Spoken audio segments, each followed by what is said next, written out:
कृष्ण कृष्ण जपने वाली बकरी, भक्ति की अद्भुत कहानी। जय श्री कृष्णा।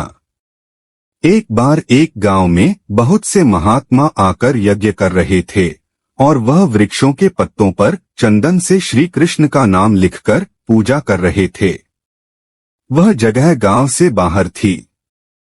वहां एक आदमी अपनी बकरियों को रोज घास चराने जाता था। साधु हवन यज्ञ करके वहां से जा चुके थे, लेकिन वह पत्ते वहीं पड़े रह गए। तभी घास चरती बकरियों में से एक बकरी ने वो कृष्ण नाम रूपी पत्तों को खा लिया। जब आदमी सभी बकरियों को घर लेकर गया तो सभी बकरियां अपने बाड़े में जाकर मैं करने लगी, लेकिन वह बकरी जिसने कृष्ण नाम को अपने अंदर ले लिया था, वह मैं की जगह कृष्ण कृष्ण करने लगी, क्योंकि उसके अंदर कृष्ण वास करने लगे थे।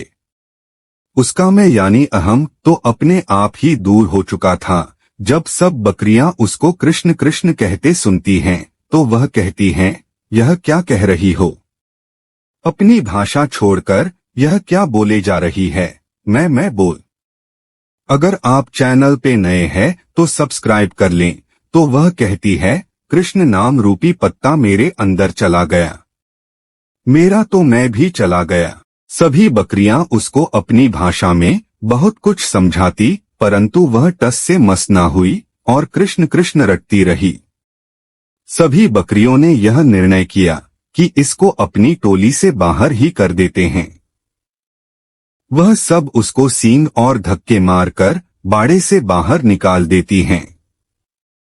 सुबह जब मालिक आता है तो उसको बाड़े से बाहर देखता है तो उसको पकड़कर फिर अंदर कर देता है, परंतु बकरियां उसको फिर सींग मारकर बाहर कर देती हैं। मालिक को कुछ समझ नहीं आता, यह सब इसकी दुश्मन क्यों हो गई। मालिक सोचता है कि जरूर इसको कोई बीमारी होगी, जो सब बकरियां इसको अपने पास भी आने नहीं दे रही। तो वह सोचता है कि यह ना हो कि एक बकरी के कारण सभी बीमार पड़ जाएं। वह रात को उस बकरी को जंगल में छोड़ देता है। सुबह जब जंगल में अकेली खड़ी बकरी को एक व्यक्ति जो कि चोर होता है देखता है तो वह उस बकरी को लेकर जल्दी से भाग जाता है और दूर गांव जाकर उसे किसी एक किसान को बेच देता है। किसान जो कि बहुत ही भोला भाला और भला मानस होता है, उसको कोई फर्क नहीं पड़ता कि बकरी मैं कर रही है या कृष्ण कृष्ण। वह बकरी सारा दिन कृष्ण कृष्ण जपती रहती। अब वह किसान उस बकरी का दूध बेचकर अपना गुजारा करता है। कृष्ण नाम के प्रभाव से बकरी बहुत ही ज्यादा और मीठा दूध देती है। दूर दूर से लोग उसका दूध उस किसान से लेने आते हैं।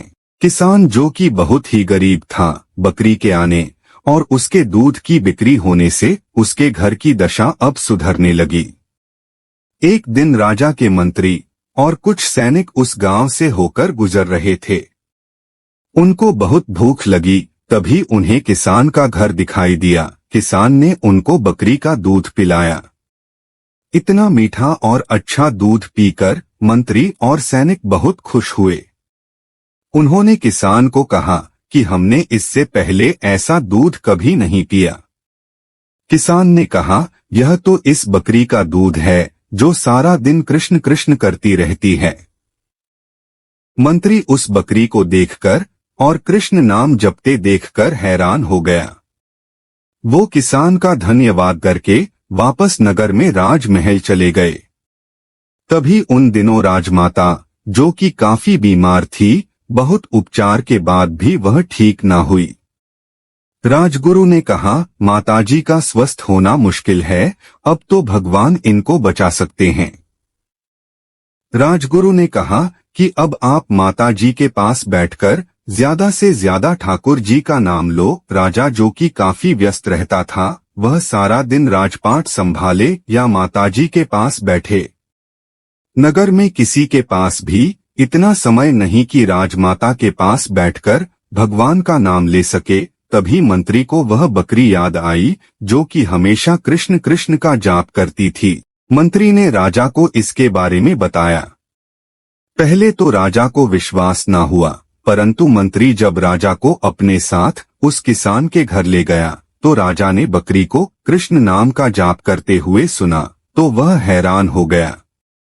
राजा किसान से बोला कि आप यह बकरी मुझे दे दो। किसान बड़ी विनम्रता से हाथ जोड़कर राजा से बोला कि इसके कारण ही तो मेरे घर के हालात ठीक हुई है। अगर मैं यह आपको दे दूंगा तो मैं फिर से भूखा मरूंगा। राजा ने कहा कि आप फिक्र ना करो, मैं आपको इतना धन दे दूंगा कि आपकी गरीबी दूर हो जाएगी। अब किसान ने खुशी खुशी बकरी को राजा को दे दिया। अब तो बकरी राजमहल में राजमाता के पास बैठकर निरंतर कृष्ण कृष्ण का जाप करती।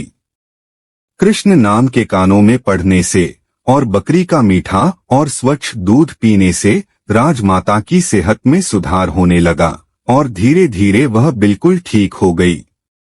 अब तो बकरी राजमहल में राजा के पास ही रहने लगी। तभी उसकी संगत से पूरा राजमहल कृष्ण कृष्ण का जाप करने लगा। अब पूरे राजमहल और पूरे नगर में कृष्ण रूपी माहौल हो गया। एक बकरी जो कि एक पशु है, कृष्ण नाम के प्रभाव से सीधे राजमहल में पहुंच गई और उसकी मैं यानी अहम खत्म हो गई।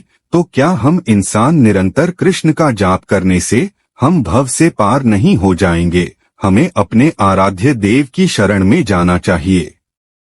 जय श्री कृष्णा। कहानी अच्छी लगी हो तो प्लीज लाइक एंड शेयर, और अगर आप चैनल पे नए हैं तो सब्सक्राइब जरूर कर लें और कमेंट बॉक्स में जरूर बताएं कि आपको कहानी कैसी लगी। धन्यवाद।